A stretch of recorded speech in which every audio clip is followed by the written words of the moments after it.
Hello everyone, welcome back to Ideal English Hub. In today's lecture, I'm going to teach you a very important grammar topic that most of the students get confused and they ask about कि sir causative verbs क्या होते हैं English में and how they are used.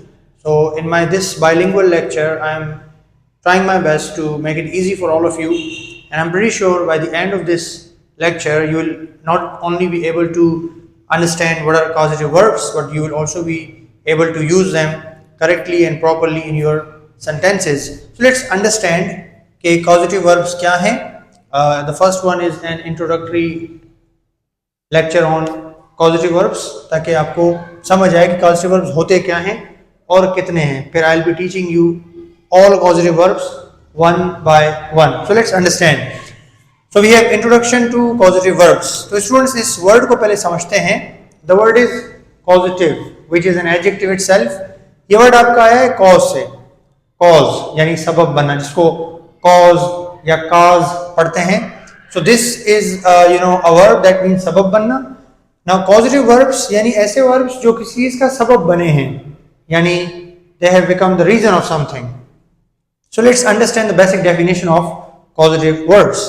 A causative verb is a verb that shows that one person causes another person to do something or causes something to happen. Now, what does it mean? A causative verb is a verb. Causative verb एक ऐसा verb है that shows that one person causes another person to do something. यानी एक शख्स दूसरे शख्स को कुछ काम असाइन करता है या उसे कोई काम देता है, यानी उसके किसी काम करने का सबब बनता है कि आप ये काम करें, और causes something to happen या किसी चीज के होने का सबब बनता है कि आपको ये करना है.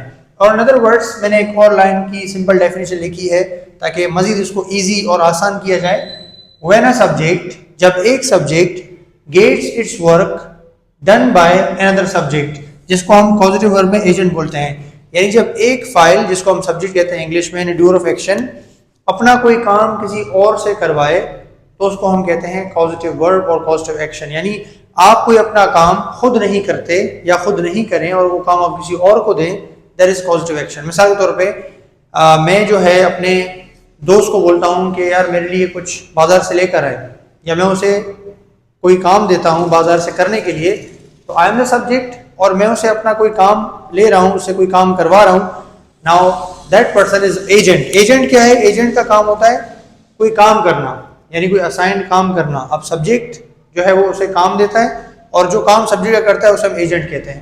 तो जब आप अपना काम खुद ना करें बल्कि अपना काम या कोई भी काम किसी और से लें, किसी और से करवाएं, then such verbs are called causative verbs in simple language, in simple Urdu.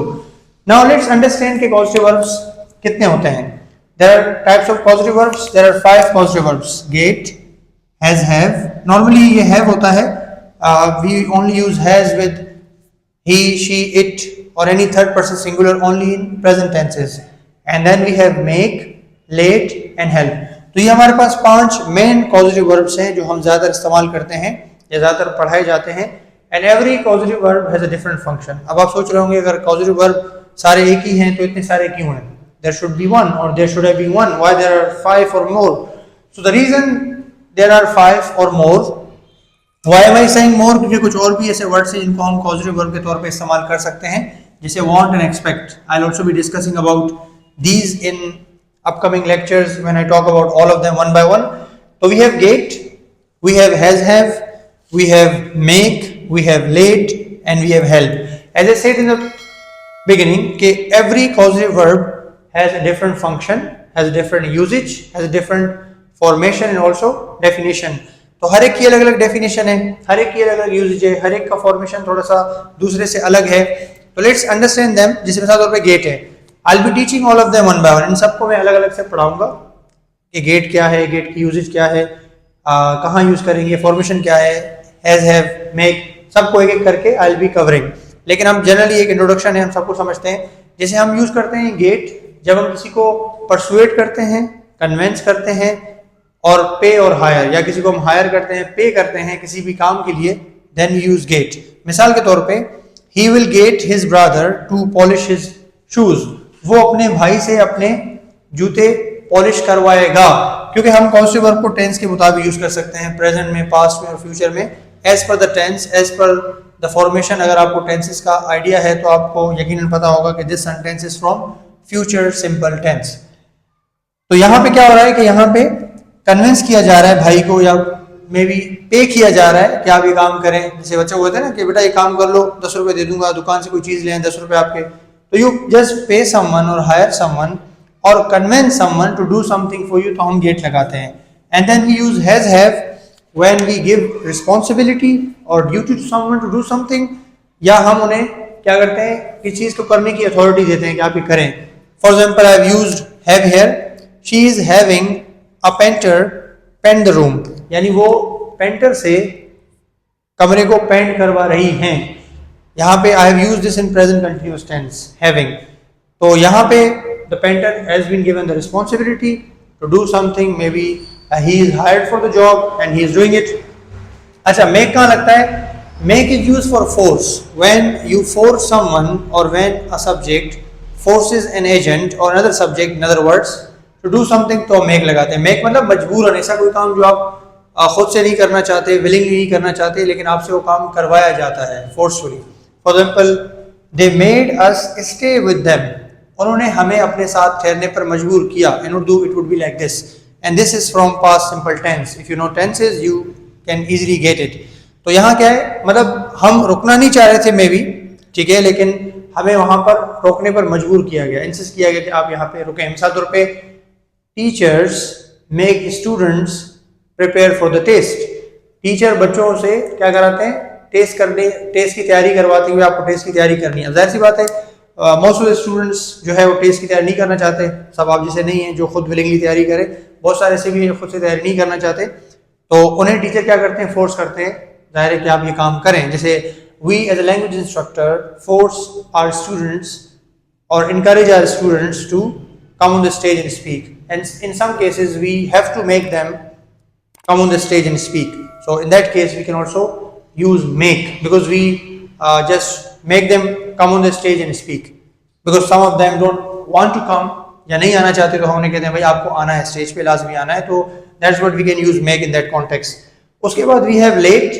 Late is used when someone is given permission, when someone is permitted or allowed to do something, then we use late. For example, her mother lets her use cell phone. उनकी वालदा या उनकी अम्मी उन्हें mobile चलाने की इजाज़त देती हैं. So late is used for giving permission or allowing someone or permitting someone to do something. And remember, late के साथ कभी to नहीं लगता, तो to is a blunder, a mistake. Don't use or never use to with late. It always carries bare infinitive, if you know bare infinitives. Last one we have is help. अब help की बड़ी simple literal meaning है, जैसे मदद करना.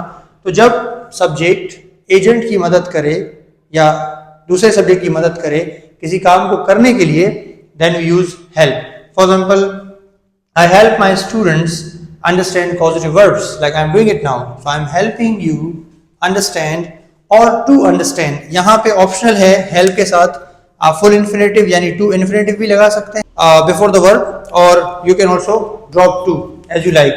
सो these are general causative verbs और commonly used causative verbs that I explained it. एक basic introduction थी. आई होप आपको इन सब के बारे में एटलीस्ट बेसिक आइडिया हो गया कि what are causative verbs and how they are used. अब I'll be covering in upcoming lectures all of them one by one. अब बाकी लेक्चर्स में मैं सबको एक एक करके एक्सप्लेन करता जाऊंगा with their usage, definition and formation and example. So stay connected and keep following our lectures to understand all the causative verbs. See you in the next video. Take care.